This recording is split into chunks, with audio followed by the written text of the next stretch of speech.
সাহেব সদর হযরত সুফি আব্দুল কিবলা রাহিমাহুল্লাহ, সুযোগ্য সাহেবজাদা আমিল মুহতারাম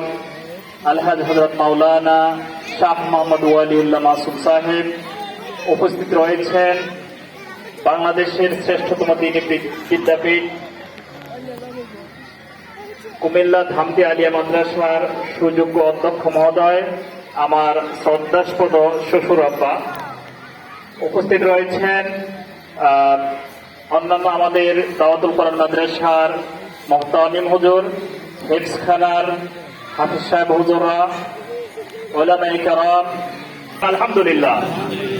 এটা আল্লাহর মেহেরবানি। আল্লাহ তাআলা এই তাফসীরুল কোরআন মাহফিলটা, এই প্রতিষ্ঠানটাকে ধারাবাহিকভাবে একজন মহান বুজুর্গ জাদ্দুল মুহতারাম হযরত সুফি সাহেব রাহমাতুল্লাহ আলাইহির নেক দোয়ায়, যিনি 10 দিন ব্যাপী তাফসীরুল